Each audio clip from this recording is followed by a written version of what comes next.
Hello friends, कैसे हैं आप। मैं हूं आपके साथ अजीज़ अहमद और स्वागत है आप सभी का आपके अपने YouTube channel GK study hive में।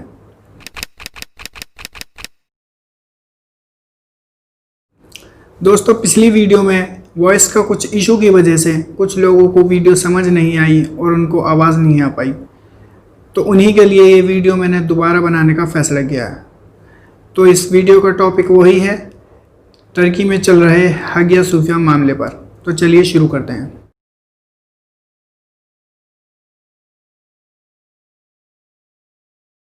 दोस्तों, हाल ही में आप सबने सुना होगा कि टर्की की गवर्नमेंट वहां मौजूद हागिया सोफिया नाम के एक म्यूज़ियम को एक मॉस्क का स्टेटस देने जा रही है।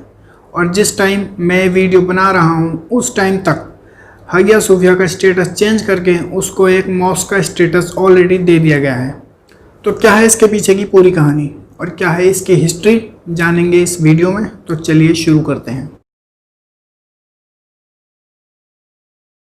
दोस्तों, सबसे पहले हम बात करते हैं टर्की की। इंडिया की तरह ही टर्की भी एक सेकुलर कंट्री है जहां 98% मुस्लिम पॉपुलेशन है।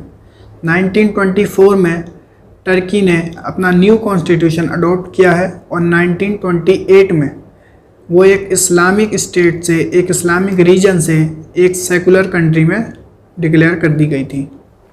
साथ ही टर्की एक चार्टर मेंबर है यूएन का।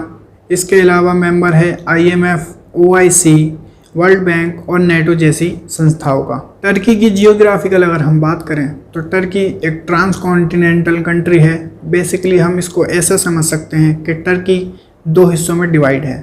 टर्की का मेनली पार्ट जो कि अनातोलियन पेनिसुला पर है, जो कि वेस्टर्न एशिया में है, और इसका स्मॉलेस्ट पार्ट जो कि बाल्कन पेनिसुला पर है वो साउथ ईस्टर्न यूरोप में है।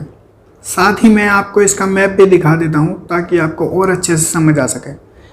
जैसा कि आप देख सकते हैं, यह है हमारा एशिया और इसके वेस्ट में अगर हम जाएंगे तो ये है हमारा टर्की और ये है इसकी कैपिटल अंकारा।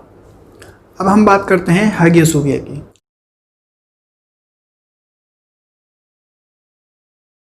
हागिया सोफिया जो कि इस्तांबुल में है, ये उस टाइम कॉन्स्टेंटिनोपल के नाम से जाना जाता था। कॉन्स्टेंटिनोपल को कुछ लोग अब भी कुस्तुनतुनिया के नाम से भी जानते हैं। हागिया सोफिया को 6th सेंचुरी में कॉन्स्टेंटिनोपल के एक क्रिश्चियन कैथेड्रल चर्च के रूप में बनवाया गया था, जो कि Justinian first, Roman emperor Justinian first ने अपने दौर में बनवाया था। इसको बनवाने में करीब 5 साल लगे थे, जो कि 532 AD से 537 AD के बीच टाइम था। तो करीब 1400 से ज़्यादा इसको साल हो चुके हैं बने हुए। तो इसकी इम्पोर्टेंस का, इसकी हिस्टोरिकल इम्पोर्टेंस का अंदाज़ा आप इस बात से लगा सकते हैं कि कितनी हिस्टोरिकल है।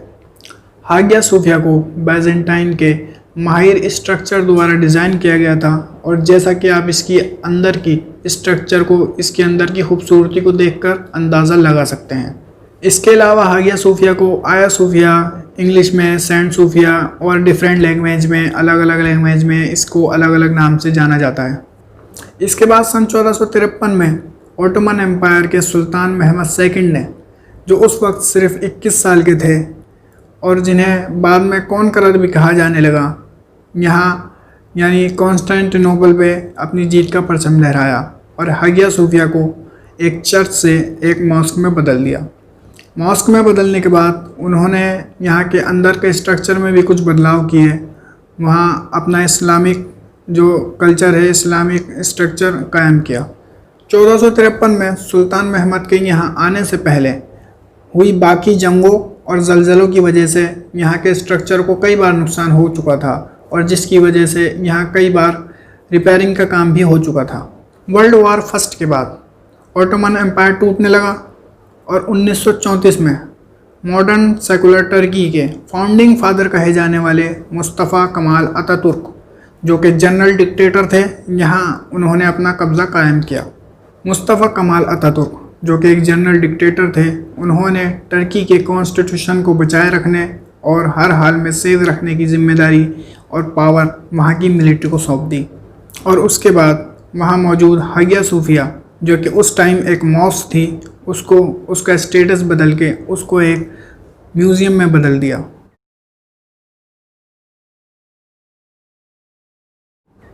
इसके बाद हम बात करते हैं तैयब अर्दोगन की, जो कि प्रेजेंट प्रेसिडेंट हैं टर्की के। तैयब अर्दोगन जो कि मेयर थे 1990 में इस्तांबुल के, और जिन्होंने वहाँ पर लोगों को अच्छा काम करके दिखाया और जिसकी वजह से लोगों में उनकी पॉपुलैरिटी बढ़ने लगी। 2001 में इसी के चलते उन्होंने अपनी पार्टी बनाई जस्टिस एंड डेवलपमेंट नाम से।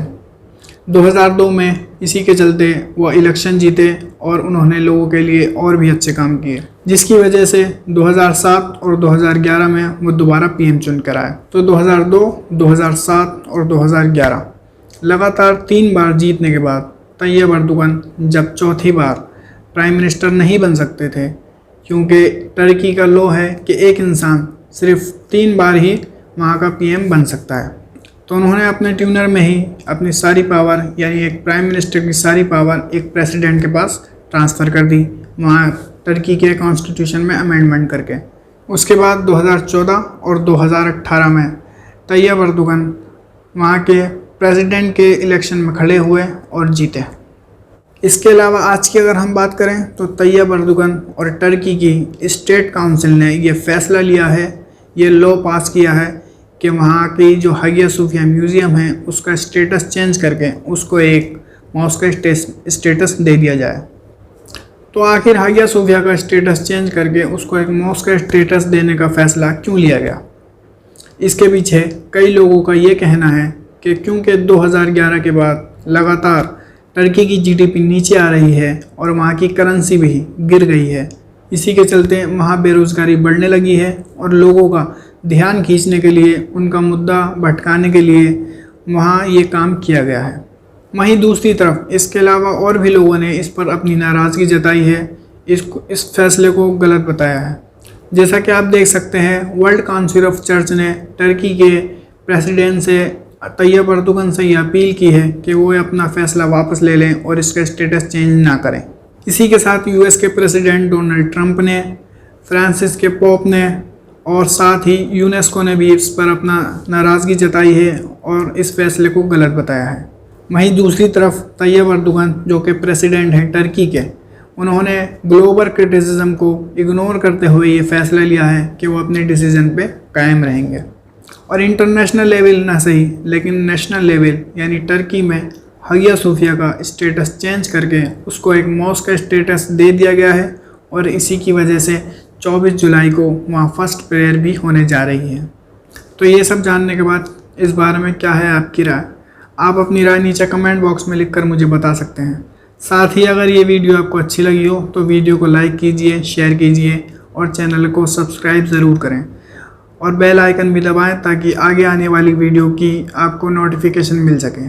तो चलिए मिलते हैं नेक्स्ट वीडियो में।